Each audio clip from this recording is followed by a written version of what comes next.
마지막 종목이 될 것 같습니다. 유튜브에 뽀빠이님, 네, 기가레인입니다. 2,750원에 비중이 40%예요. 진단 꼭 부탁드립니다. 라고 남겨주셨습니다. 2,820원 오늘 종가로 거래가 마감됐습니다. 최근 좀 밀리고 있는 구간인데요. 오늘 특히 채팅창에도 5G 문의가 너무 많아요. 김정수 전문가님, 이 주파수 경매 이후에 5G 언제쯤 살아나나요? 라는 질문도 많았었는데 기가레인은 어떤 매매 필요할까요? 기가레인은 이 기업은 이제 탈바꿈됐다고 봐야죠. 기업 자체가 완전히 바뀌었다고 봐야죠. 그러니까 2012년도까지 SK텔레콤이 2010년도부터 2012년도까지 우리나라 3G에서 LTE로 넘어갔던 구간에 전국에 약 80만 개 정도의 기지국을 KT나 LG U+하고 같이 깝니다. 그래서 우리가 2012년도가 반도체 치킨 게임이 끝났던 그 시점을 기점으로 해서 이제 스마트폰 요게 기존에 이제 우리가 이제 피처폰을 완전히 잡아먹는 시대가 본격적으로 열리긴 하죠. 그때 통신 장비 업체들이 많이 돈을 벌었어요. 그리고 나서 그때가 다였습니다.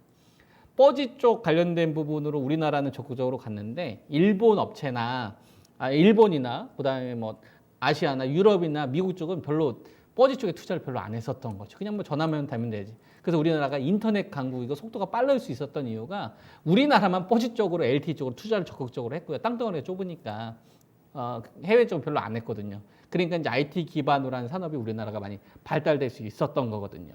그래서 기가레인은 얘네들은 이제 반도체로 지금 분류가 되어 있지만 실제로 이제 이 기업을 살린 거는 이제 반도체 쪽에 대한 실적보다는 RF 부품 쪽입니다. 우리가 이제 5G 가운데서 이제 기지국 쪽은 이제 무선 제어를 할 때 여러 가지 이제 주파수들이 있을 거 아니에요. 그걸 제어할 때 불필요한 것도 좀 제거하고 이런 것 좀 차단도 하고 이때 들어가는 이제 기본적인 부품들이 있는데요. 이게 이제 대표적으로 이제 RF 부품이란 말이죠. 이 부분에 있어서 기가레인이 취득을 한 거예요.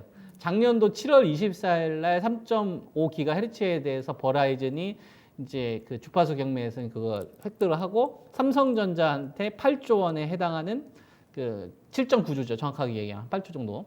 요거 했잖아요. 거기 신규 벤더로 얘네들을 뽑았어요.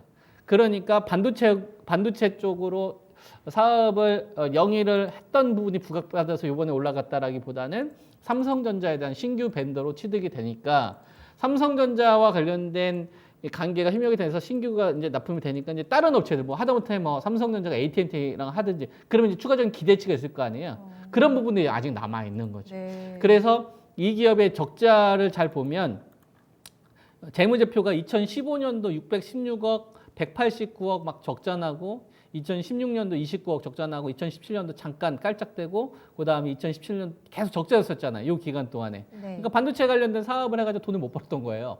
그리고 2015년도 전에는 돈을 이렇게 좀 벌 수 있었는데 네. 사실상 성과가 없었던 거죠. 그런데 갑자기 2021년도 올해는 114억. 여기에 이제 버라이즌 관련된 신규 납품이 된 건데 이거는 확정된 내용입니다. 그러니까 이렇게 숫자가 딱 나와버리게 되면 그러니까 아까 제가 이제 기업 잠깐 이야기를 할 때 적자가 나왔다는 사실이 중요한 게 아니고요. 이 적자가 왜 나왔느냐가 중요한 겁니다. 그리고 그 적자가 일회성으로 나오는 거냐 아니면 구조적으로 나오는 거냐. 그리고 그게 턴어라운드가 되면 잠깐 일회성 이익이 반영돼서 영업의 이익이 반영이 돼서 흑자전은 이게 중요한 게 아니고요. 구조적인 변화가 나오느냐. 그래서 얘는 5G RF 쪽 관련된 부분 때문에 구조적으로 나타난 거라서 랠리는 조금 더 이어질 수는 있죠.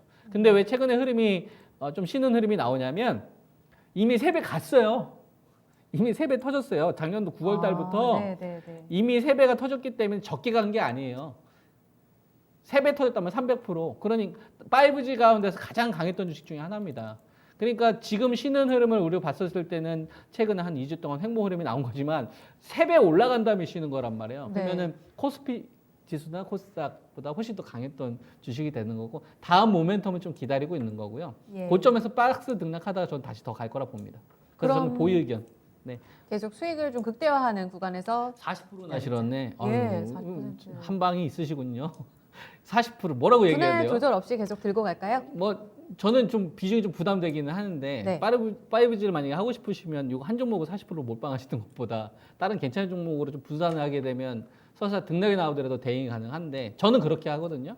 근데 이제 종목 자체에 대해서 이제 물어보면 저는 좋다는 의견을 드려서 일단 보유 의견 드리겠습니다.